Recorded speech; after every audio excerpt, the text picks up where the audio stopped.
All right, check it out. This is the Pine River. P-I-N-E, Pine River. It's high water for the Pine River.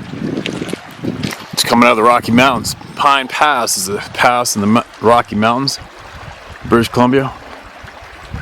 Lots of wildlife around here. Lots of grizzly bears, moose, elk, all sorts of stuff. Among other life. Funny, I spoke with I'm just on my way home right now. Sarah flew home today. I spoke with a guy that lives not too far from here, and his brother's in the military. And he had a face-to-face terrifying experience with a, quote, red hair covered human-like giant being. Not far from where I'm standing right now. Another one, right? Another, and another, and another. But anyway, I'm going to take a break. Set up the tripod. Share some items. The highway's not too far from me, but there's not really too many places I can get too far off the highway around here. So let me see what I can do here. There we go. Good comfy rock perch here. Might hear the odd vehicle going by up the hill there. No big deal. Definitely no service here. Some friends of mine want me to travel to McBride, BC to go help them find some moose. I don't know, I'm kind of over it.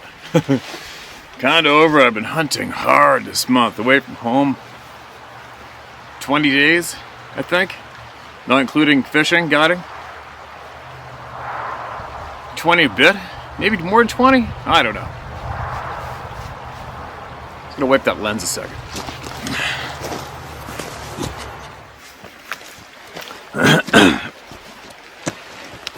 Now yesterday, that was quite the day yesterday. Sarah, I can't believe she did what she did. Like seriously, it's just so bizarre. I just ate a bug. Ugh. Gross. So bizarre to see somebody who has had zero hunting experience, zero craving to go hunting, like nothing in their past, all of a sudden decide, you know what, I love that meat so much, I want to learn how to hunt too. And get it. Okay, I'm your guy. Got her hunting license. And for all you people out there who might pass this tip on to somebody who can use it, I never let her sit at a seat on a comfy bench and shoot the gun once. Not once. I let her shoot the pellet gun a handful of times, had some good weight to that thing, and I made her freehand with it. I took her into the woods and bought her a new rifle, a 7mm 08, and I made her freehand shoot only from 50 to 75 yards, and she was getting a 2-inch group. Freehanding. A non-shooting, non-hunting lady. Crazy, right? Maybe not crazy. Women have been proven to be the better marksmen overall when it comes to guns, marksmanship. Anyway, she went through finding a huge bull elk with me on trail cameras and hearing him bugle and almost get him called in. She's beside me when I shot the first elk of the year. She got to experience all of the experiences that you would typically experience in any kind of a hunting scenario before it went down. It's incredible. And I called in that bull, and it was very intense. She made a perfect shot. And then she had a meltdown, of course, understandably. I mean, she was adrenaline. She was terrified, scared. And I have her on video afterwards. I questioned her the whole 9 yards of how she felt, what it was like. Maybe I'll share that. Maybe I won't have to talk to her about that. And she got it done. It was quite the moment. I'll tell you what, it's quite the moment. Now our freezer is very happy for the year with elk meat, which is very, very healthy for you. What else? Another quick thing I'd like to touch in on as I'm driving home alone, and I get to think a lot, especially there's no radio. I don't have that serious radio thing in the truck or anything. So it's just myself, my thoughts. And I was thinking, when it comes to these topics that dominate this channel right now, about these beings, what many of us know is absolutely real and authentic. You know, I have people in my life who I absolutely respect. And I always wonder, like, what do you say to them? How do you actually engage with them? Do you know what I mean? Like, how would you even answer some of the questions if they had an interest when it comes to this topic? As in, what I'm trying to get at, like, I know a guy, he's got a podcast, been hunting a long time, semi-newish hunter, but not quite. He's getting there on his own. But he has worked for forestry for years. This guy has been remote BC solo in the timber for years. Haida Gwaii, which is the Queen Charlotte Islands, interior British Columbia, northern British Columbia, eastern British Columbia. Been everywhere for a long time. He gets dropped off in a bush plane hunting by himself in northern BC. Obviously fearless. And he knows exactly what I'm talking about on this channel. And we actually even went hunting with each other. I did a podcast on his show and never brought up this topic once. No big deal. I don't need to. Obviously, he does not have any curiosity for this topic. But you have to wonder, why? There's so many people that a lot of you know, a lot of you may be in this category, a lot of people that I know, who are absolute, intelligent, respectable people, and they've lived their entire lives in the forest, working. And they haven't had one half of an iota of anything, even a hint of reality when it comes to the fact that we know of these people, these beings that are living in these mountains right behind me, right in front of me, right beside me. Now, why is that? I don't get it. I mean, do you guys think that,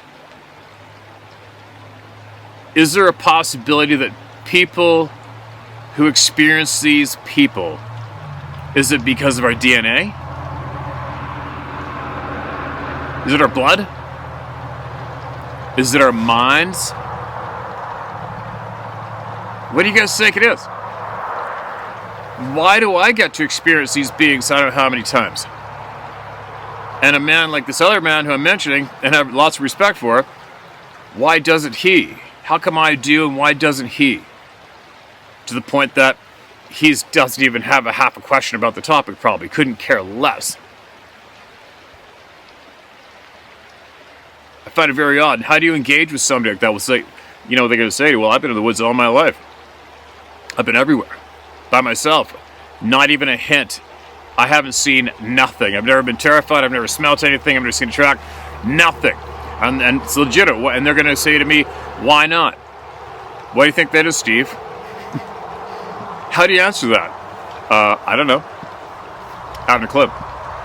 And I don't have a clue why not.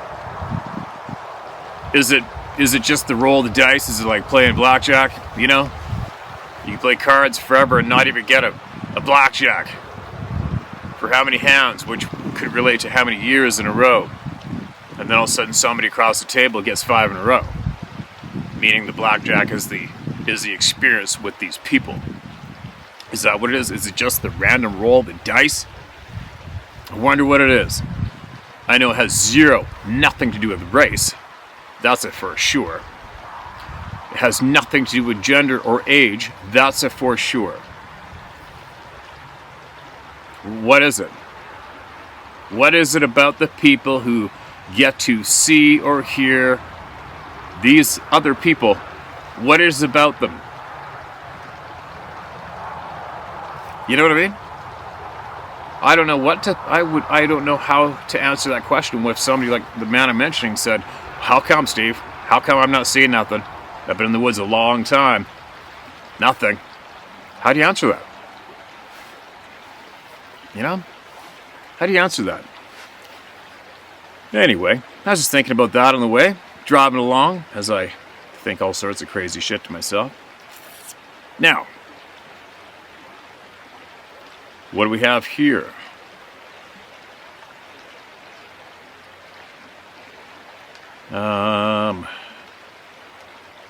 These are all recent emails, all right, in this edition today. This is titled Sabe Sought Me Out.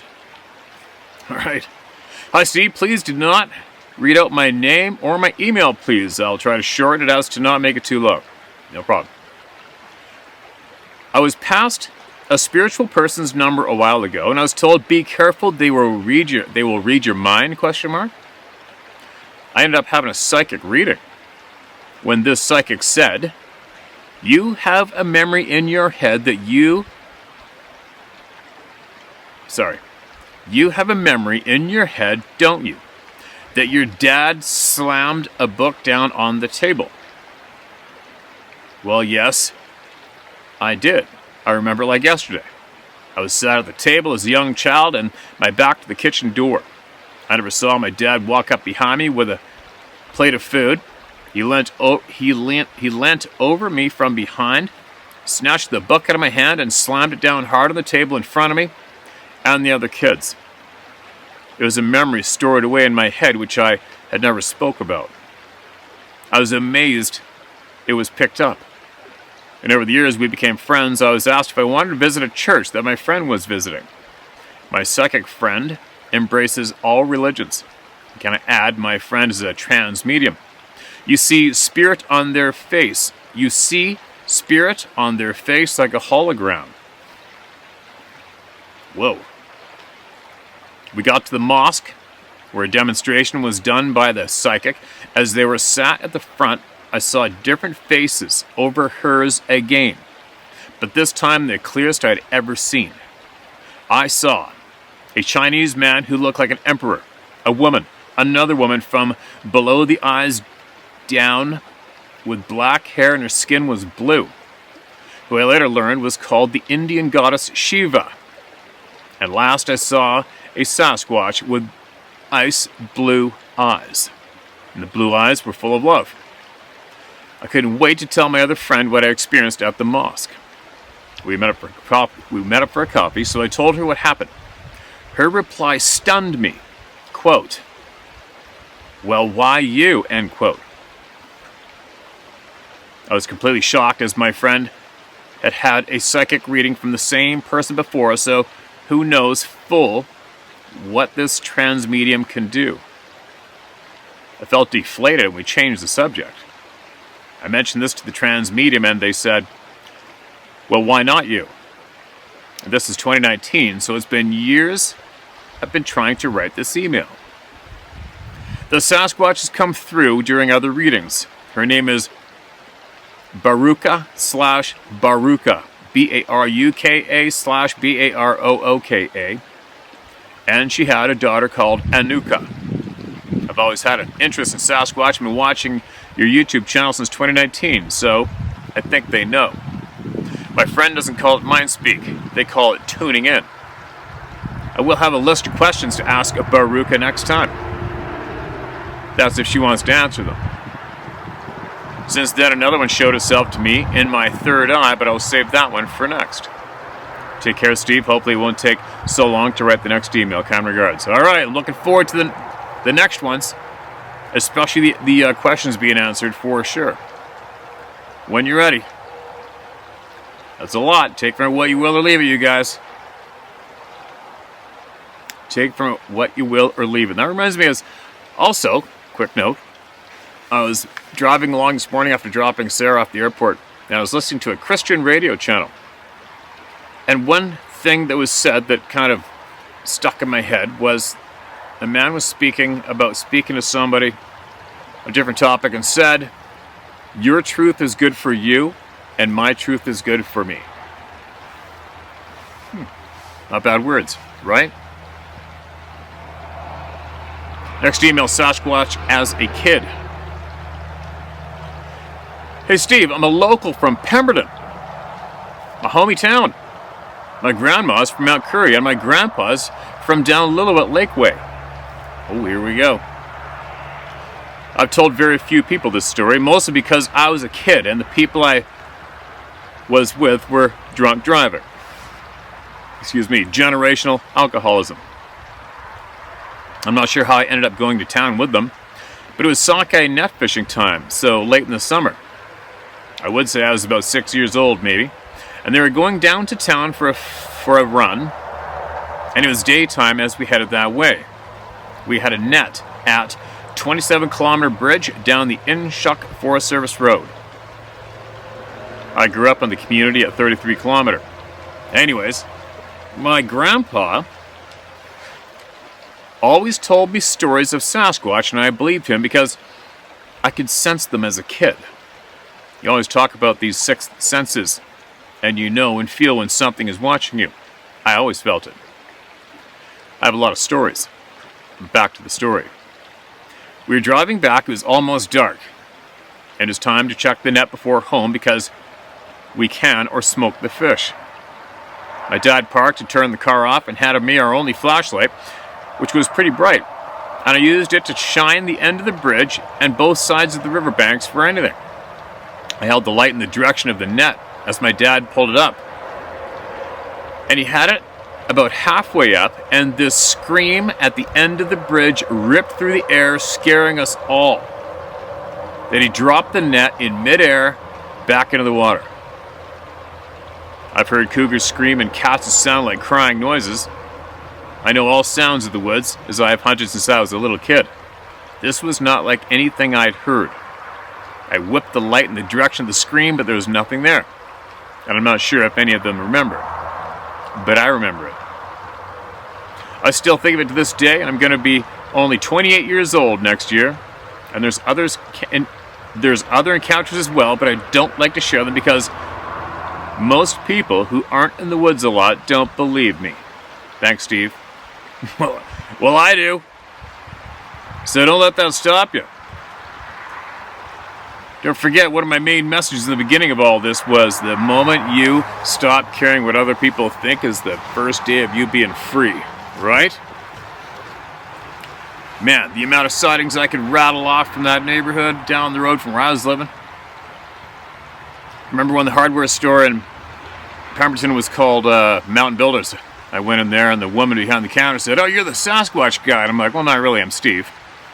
She goes, "Yeah." I go, "What, you seen something?" She goes, "Yeah, I was down the lake mushroom picking," and she said this great, big, hairy dude was squatting down in the timber just staring at her, watching her while she was picking wild mushrooms. I'm like, "No way, what'd you do?" She goes, "I looked at the ground, I turned around, and I left as fast as I could." She goes, "I was terrified." Had another woman down the lake was driving past, what's it called? Heather Jean? And was asking everyone if bears walked on their hind legs across the road in the headlights very often. And the friends of mine lived at Heather Jean, and they could hear them up on the side of the mountain talking and yelling in the night at 2 in the morning. What else? A young native kid on his dirt bike. I think he probably grew up with you, or might be you. A young kid on his dirt bike broke down his dirt bike on a Friday evening and saw 3 of them standing on the side of the river, and allegedly got great pictures of them with his cell phone, which I know a man, a farrier in town, mile farrier, saw the photo.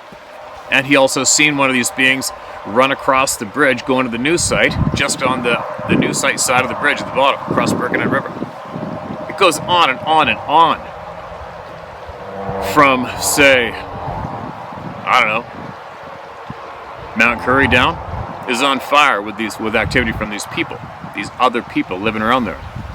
So anyways, please, email us back with more. Please do. And that road's getting a little busy up there. Weird. This next email is titled Question. Alright. Dear Steve, in 1975, I was walking the Appalachian Trail from Maine to Georgia and was in southwest Virginia by mid-September. I had a very strange encounter with some being that was transparent, and somehow I lost 3 to 4 hours out of the day. I am wondering if you could talk to the Owlman/Edgar and ask him 2 questions. Who are the star people that the Sasquatch are concerned about? And number 2, do these people have the same abilities as the Sasquatch people? Thanks, Steve, for all you do for the community of people who have had these experiences in their lives. And yes, I was a ranger for the U.S. Forest Service and the National Park Service, and I've had other meetings with Sasquatch people. Did you say this? Can I use your name? Chris. Let's use Chris. Chris? Send more. Send me more. Send me what you know, please, if you would. Send me what you've seen, what you've heard, what you saw, what you've listened to. what people have told you. And the question's out there, and there's a lot, well, there's not a lot, there's a good handful of people here who allegedly are in contact, communicating. Watch the comment section below of this video. Keep an eye on it. Appreciate that email. Please send me more. Wood knocking sounds and such is the title of this next email. Hello, Steve. My name is Gary Miller, and I live in northern Idaho. I've never had an encounter, but I've known about this subject since the PG film came out when I was 10 years old. I started watching you and Dave and Scott after I became disabled around 3 years ago. A thought occurred to me today that when wood knocks, tree falls, and rock banging are heard, but nothing can be seen where the sounds are coming from, may be due to the being using telepathy to put those sounds into our head. That may be what happened that time when the person you were out with was hearing loud wood knocks as you're riding up on your quad that one time. And when he asked if you'd heard it, you hadn't heard a thing. Maybe. That would also explain hearing tree falls and going to check it out, but finding no downed tree. That would also be able to target. They would also be able to target one or more people to hear it, while others don't hear it. Do you believe that's a possibility? I think just from the testimony of all the people here, that's probably fact. The above was sent February 23. This is new. RE, the tie rod ball joint that gave out. Remember how for weeks before you felt that you were saying that you had a gut feeling that something's going to happen on that trip? Well, there it was, bro. The Lord had his hand on you two that day and has had for a long time. Consider yourselves blessed, Gary. I do. Without a doubt, Gary. I appreciate that email, man. Yeah, they can make themselves available to sight and ears and target individuals with it, without a doubt, especially children.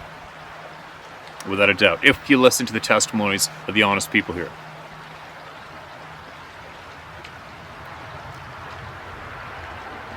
Whoops, where did I go? Don't tell me I lost my spot.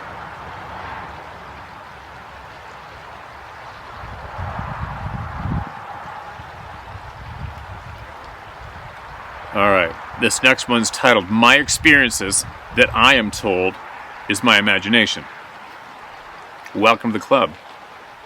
Hey Steve, I emailed a little while back and mentioned about hearing the sounds around my home in the cow fields being the strangest I've ever heard.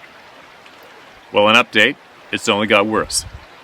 Anytime I mention my feelings to my family, it's an all-out screaming fight. I feel like they're on the defensive side, but why is the answer? I've heard something that is the loudest beller ever, and then goes to a deep growl at times. It's at a distance and instantly seemingly really close. The other day I was standing outside. My husband was off doing whatever he was doing, and these sounds started. It was completely around our property.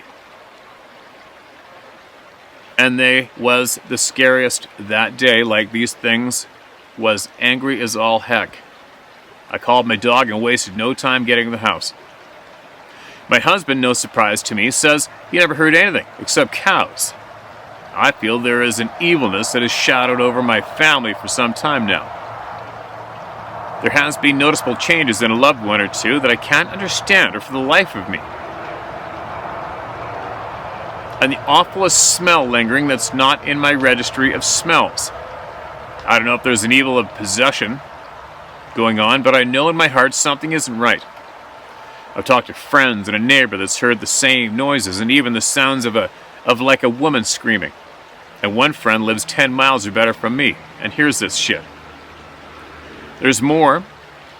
There really is more of a close and personal experience with my family that I don't feel safe to mention. I've gathered my puzzle pieces and came to a conclusion that may not be safe to mention right now. My question to the How to Hunt family is, has anyone else experienced any of the similar happenings with their families? It's been a mental and emotional time lately, and if anyone else is struggling with the same, My advice to them is keep their faith in Christ stronger than ever and don't be brainwashed to forget your own feelings. Thanks for all that's here at the Howd On Family. Don't lose your path and stay strong, Melinda. There you go, Melinda. Somebody's going to chime in, so watch the comments below the video. Right, Melinda? I hope things get better. I hope they get better.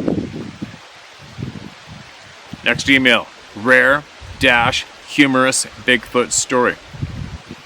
Steve, I've had 3 other experiences with Bigfoot in my life, and I'll save those for another day.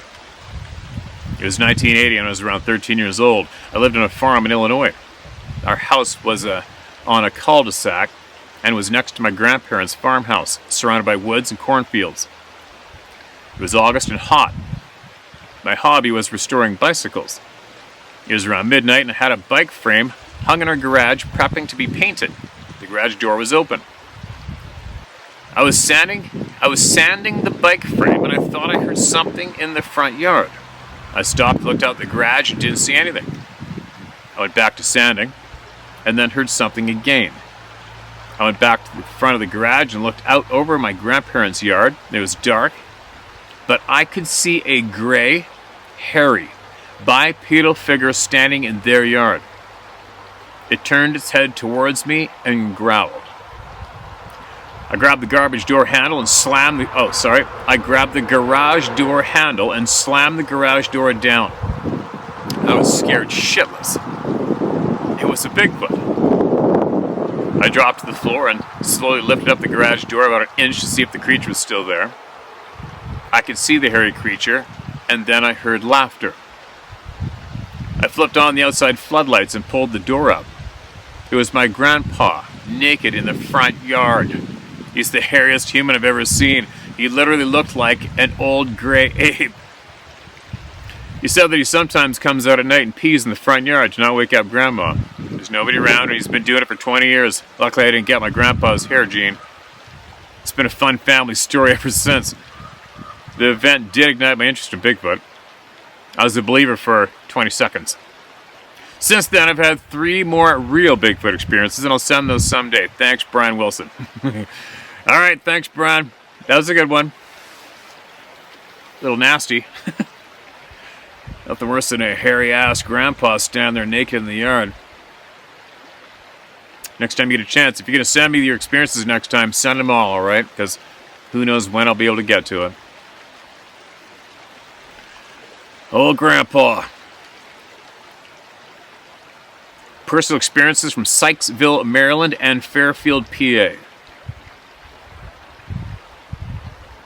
Hello, Steve. It's a pleasure to follow your channel. I thank you for reading everyone's emails and experiences. You've given so many people a platform to share without fear of ridicule. Appreciate the kind words. Too easy. I myself have had experiences with the Sasquatch beings both here in rural Maryland, Sykesville, MD to be exact, and Fairfield, PA. My experiences all started 3 years ago when I go to visit my friend in Pennsylvania. She and her husband's property is in the Catoctic Mountains. Catoctic Mountains. C-A-T-O-C-T-I-C Mountains in Pennsylvania. As I would spend time visiting my friend, we'd hear strange howls, wood knocks. Rock formations would show up overnight, and orbs would appear on the night vision cameras. My friend's yard would be destroyed, sometimes overnight. Lawn furniture would be taken from her deck and thrown all over the yard. Railings on her deck would be completely broken off and leaning to the side of the deck. Strange rock formations would appear overnight. And what looked like literal trees would be driven into the ground in her yard, even in the dead of winter when the ground was frozen rock solid. That's a loud one. Loud B-train gravel truck. Sorry. There is no way any man could drive a tree into frozen ground a foot deep overnight. I was house sitting one weekend taking care of my friend's cats, and home while they were in Tennessee. I heard distinct howls and knocks coming from outside her home. As I sat in her living room, I heard pounding on her deck door. The floor of the deck, and then the orbs appeared on her infrared camera. I knew what was going on because this friend of mine had shared her experiences in Fairfield, PA numerous times with me. Fast forward to my own personal experience in Maryland now.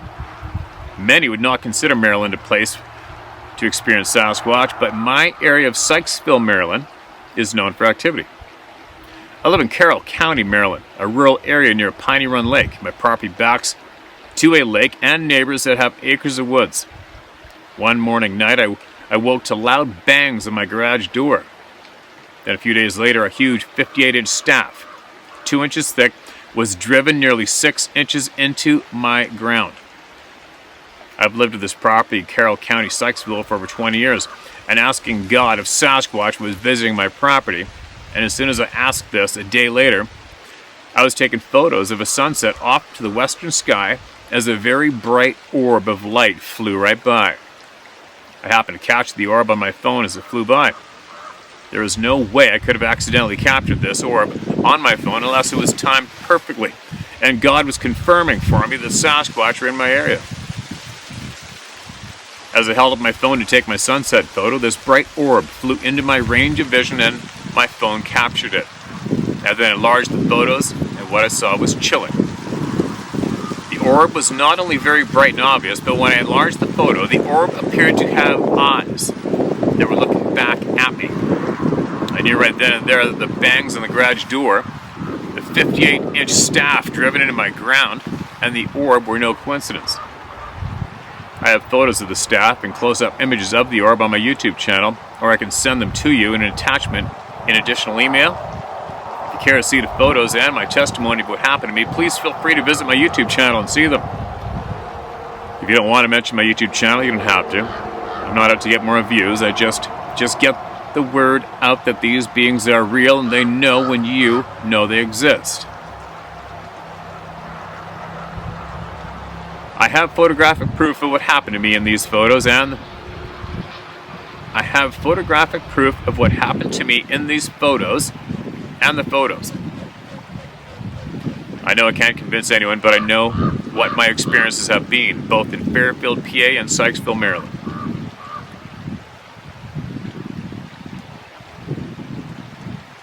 I have made videos on this subject, and for the most part, many have supported me and not scoffed. But I will admit, once I uploaded my photos and experiences with the Sasquatch, some left me down votes, nasty emails, etc., which I ignored. If I was trying to enhance my YouTube channel in any way, I would not share my experiences like with these beings. Why would I risk my own reputation among those that know me or on YouTube by revealing this and my photos? If anything, it's probably damaged my credibility in the eyes of others. I wish you well and pray for God's blessings and protection over you as you hunt and as you continue to give a platform for those like me who want a voice to voice their experiences. This traffic is driving me bonkers. There's literally nobody on the highway when I first got here. Now it's like, what, every 7 seconds?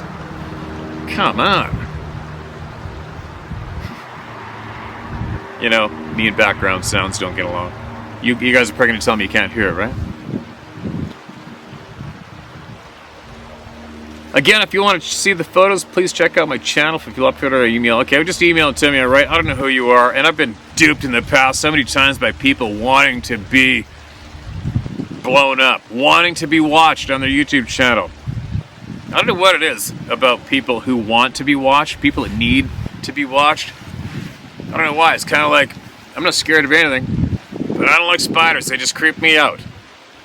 I don't want nothing to do with spiders. Get away from me. I'll squish you if I have to, but I'm not into spiders. They creep me out. And I think that's how I can describe how people who try to use me to get views on themselves make me feel. Not just that, but just people who want to be watched creep the shit out of me. Ugh, it's like spiders. Ugh, get away from me. I don't want nothing to do with you.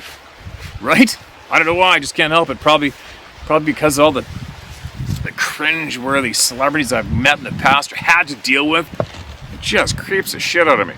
So if I don't know you and you want me to promote your channel or try to get me, it's not going to happen. I'm sorry, it's just not. It doesn't mean anything bad on my end, it's just not into it. Many people rampage into my life in the past.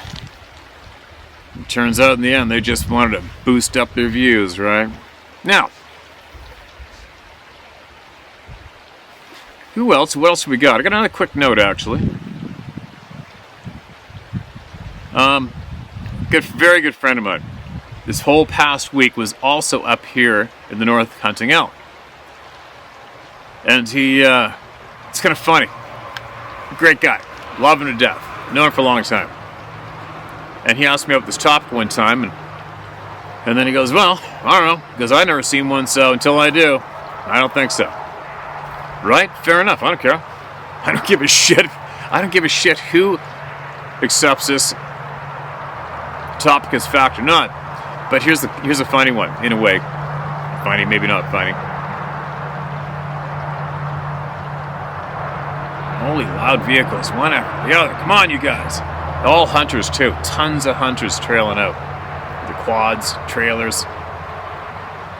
All hunters. Holy cow, that's about 8 hunters in a row heading south. But anyway, so this buddy of mine, coincidentally, was hunting down miles away from me.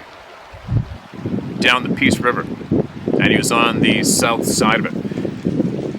And he texted me, you know what, I'm going to read it to you guys, alright?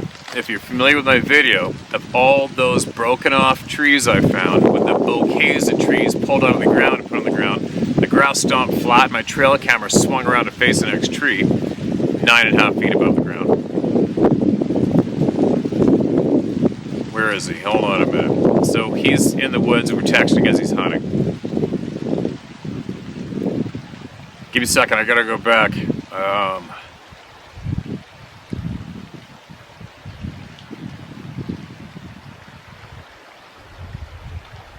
Where is it? Sorry. We talked for a while. Okay, got it. So he's in the woods texting with me yesterday or day before. Excuse me. Then he goes, what's breaking all these poplars in half? I've seen hundreds of them? Question mark. Then he goes, it looks like what a bear would do, but there's way too many. Maybe thousands. Is it moose feeding? So at first I replied, dunno. And then I waited a few minutes and I went, well, I might know, but you don't want to know. And then he just went, Coincidentally, right? Right where I had that creepy as shit experience with all those broken trees.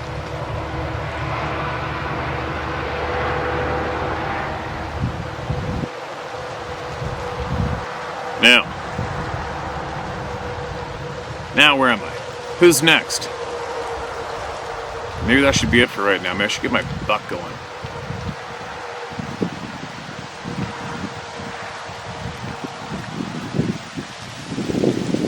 What's this? Alright, let me read this one. This is titled Conscious Connection.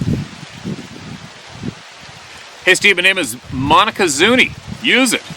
I've been listening to you for about 2 years. I learned under a medicine man and a traditional herbalist. Armed with that knowledge, I spent a lot of time in the meadows, forests, and rivers trying to connect with plants to experience their power.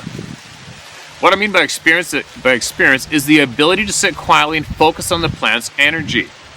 When you allow the time to listen, the plants show you where the plants' power affects the human body. This process takes time and the messages come through by feelings within my body. If the plant helps my lungs while sitting with the plant, I become short of breath. If it is for the heart, I can feel my heart speed up. If I receive spasms in my lower back, I know then that it is for back pain, and that is how they relay the message. But you have to build a trust with that connection. There is much more to this, but I'm keeping it simple. Maybe this is how the old medicine man learned of the power of the plants. So, if a person wants to learn about things of this world or other dimensions, perhaps spending time clearing our minds and sitting silent so to focus on that energy we want to experience. This might be the way to make the connection happen. Another piece of the puzzle for those who have ears. Thanks. There you go. Thanks for the message. You never know. One thing guaranteed is we are all energy. Everything is all energy. That's a fact. So you can't rule it out, right? As long as the majority of the population keep gazing at the boob tube, well, a lot of this good stuff is going to go on being missed. Right?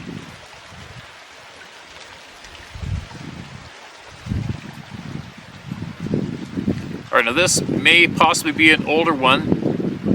It's not marked as red. We're going to find out. Then I'm going to carry on my road trip. This is the second time I've written to you. The first time I was listening to your channel and things kept occurring, so I think I skipped around a lot. First, I'm 64, soon to be 65, and in poor health, mainly because I did not take care of myself and started working for my dad's construction company when I was 14. Working Saturdays, and then 6 days a week during the summer. We built houses, and then added steel grain bins and the handling equipment associated with grain, farming, augers, aeration, and drying equipment. My brother is 2 years younger, and until I started working, we were together constantly, playing outdoors and helping with the garden and yard work. We grew up on the farm that was owned by Grandma, and raised beef for our family as well as my dad's brother's family. I don't know why. We were the ones that took care of the cattle and the alfalfa hayfields, baling and putting it in the barns for feeding over the winter.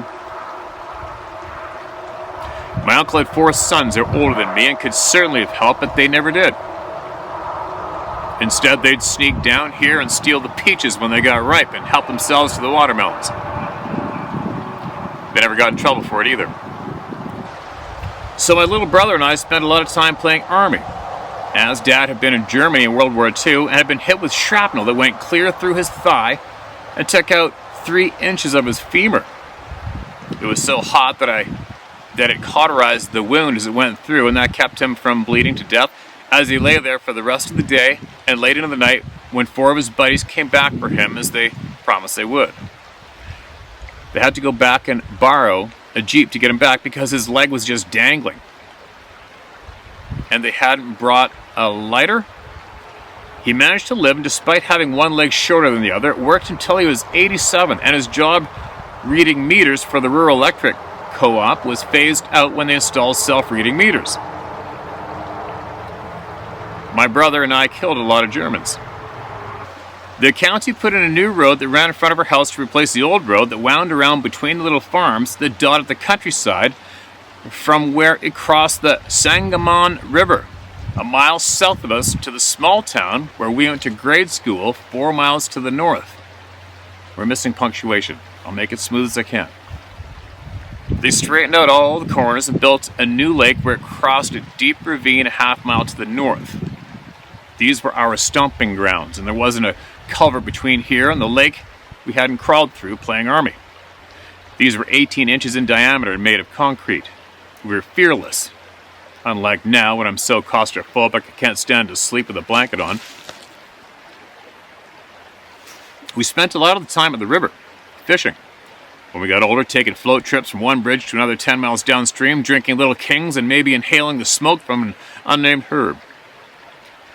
When I was about 12, my brother and I were shooting baskets on the concrete apron in front of the garage one evening during the summer. Mom and Dad had gone down to town to get groceries and left us at home. The garage sits back into a hill, and the roof on the backside, where there are 2 rooms, comes down to within 3 feet of the ground. We'd jump up there and climb up over the garage roof if the ball got stuck behind the backboard, or a frisbee landed on the roof. And I think we were playing a game called Horse. One of us would pick a spot and shoot, and if we made it, the other had to do the same shot. If they missed, they got an H, and then the O-R-S-E. If they made the shot, then they got to shoot, and it switched back and forth. As we were playing, a piercing woman's scream came from the backside of the garage. It was loud, and I could feel it. I froze, as did my little brother. "What was that?" we both said, and I grabbed his arm and pulled him toward the house, not knowing what it was, and whether it was going to come up over the roof at any second, as the sweat turned cold on my neck and arms. We got inside and locked the door. I don't know how long it was before our parents got home, but we both confronted Dad with what we'd heard. They could tell that we were frightened, and Dad said he didn't know, but it could have been a fox as they screamed like that. He knew it wasn't a fox, but didn't want to frighten us further. I called my brother after I wrote to you the first time and cautiously asked him if he remembered when we were kids and heard the woman scream behind the garage. And he said, I thought we agreed it was probably a big cat, like the panther they used to say they saw.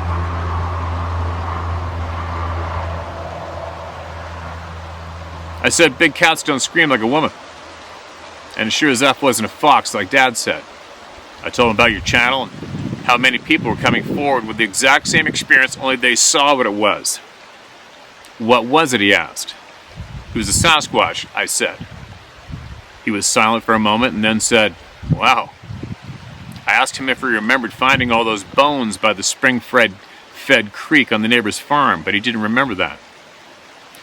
Thanks for letting me tell this and finally figuring out what it was that screamed at us that night 52 years ago. I'm not sure it brings closure to the incident, but it helps.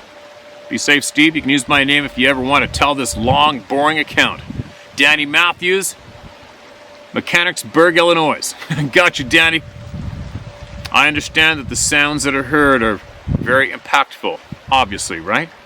And it's tough for the author of the emails to actually put us there when it's just a sound. But it's not just a sound to the experiencer.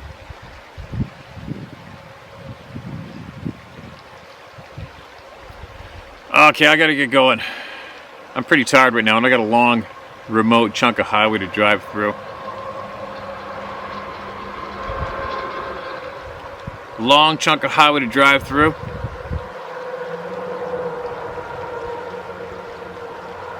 Yeah, next one's really, really long. I'm gonna get moving. I'm gonna get hauling ass. I'll tell you one funny story, not funny story. I'll share a story with you from my adventures years ago.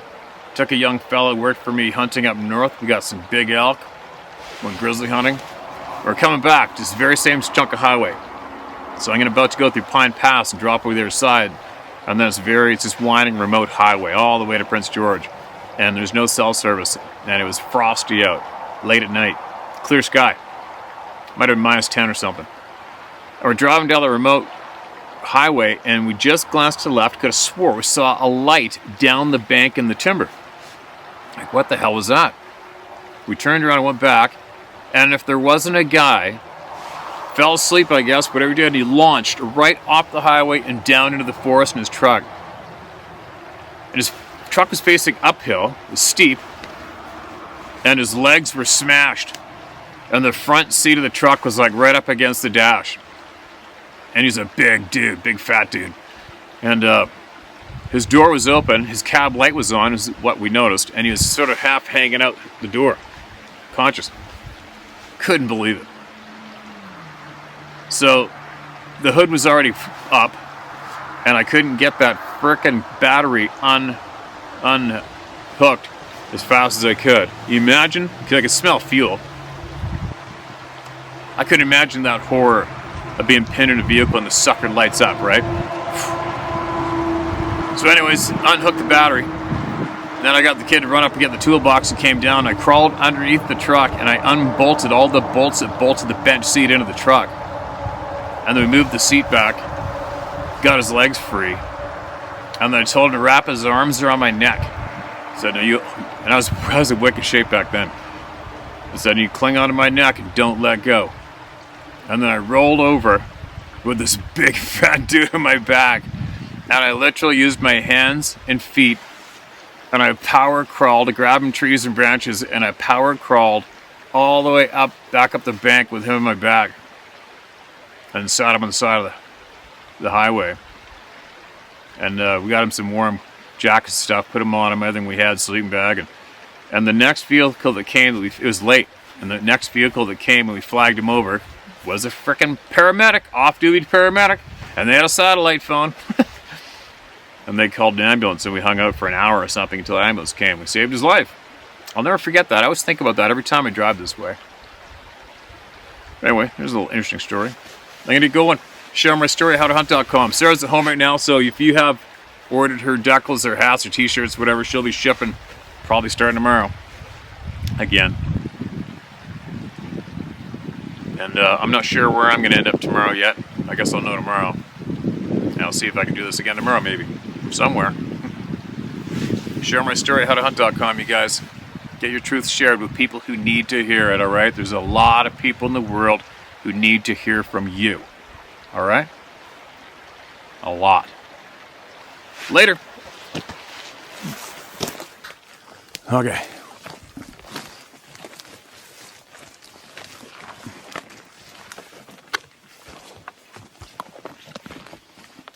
Follow the trail. Follow the trail. Follow the trail. There's one there.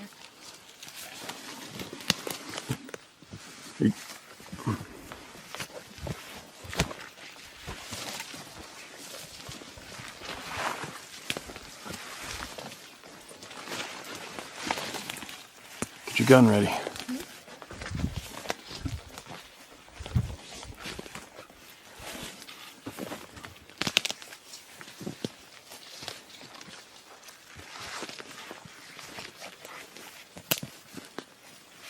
Get going.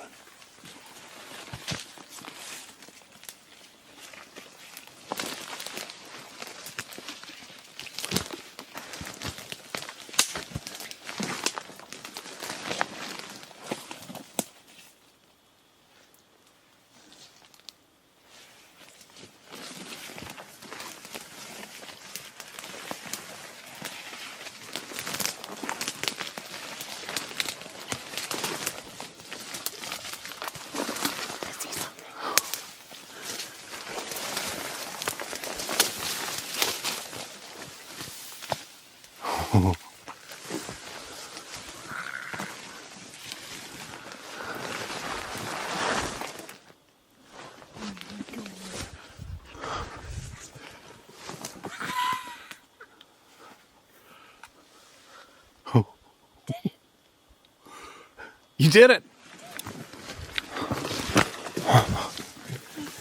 What? Look at how big he is! Hey? You did it. Sorry, little buddy. Oh my god. What does that feel like? A lot.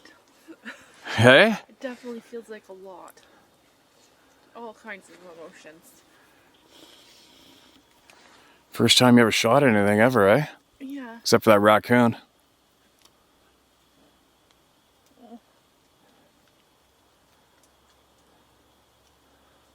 I don't know what to feel.